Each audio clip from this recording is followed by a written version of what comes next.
Really? Another one? The Game Boy wasn't even 9 months old, and there'd already been 3 Trap 'em Up games. Well, okay, let's be fair, there were more cluttered categories by this point, but with a genre of such limited originality potential, did we really need this many? Originally released way back in 1979 for the PC 8000 by NEC, Heiankyo Alien was already pretty old by 1990.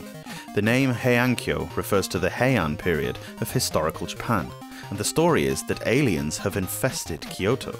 You can set traps for enemies which they may stumble into, proceed to then bury them, and once all on the screen are gone, you move to the next stage.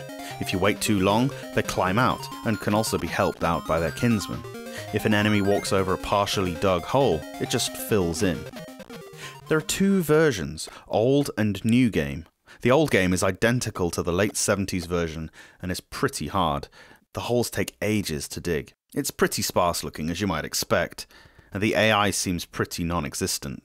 The new game looks a bit better, and the accompanying music has a nice melody and pace. This version is a lot more friendly too, and new players should get the gist quickly enough. The AI seems better, but you move and dig faster, whereas the enemies dawdle along a bit more. There are 12 levels, 15 in the old version, which loop, with a more demanding time limit each time.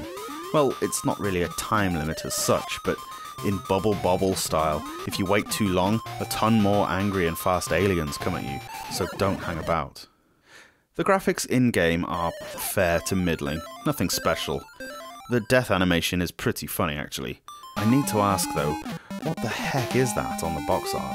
It's truly disturbing and has to go down as some of the worst cover art ever.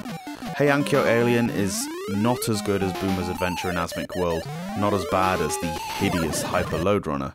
Occasionally I think to myself that I need to learn to appreciate the Trap 'em Up genre, but then I look at my shelf at the hundreds of other titles I could be playing, and after a few fleeting seconds it passes.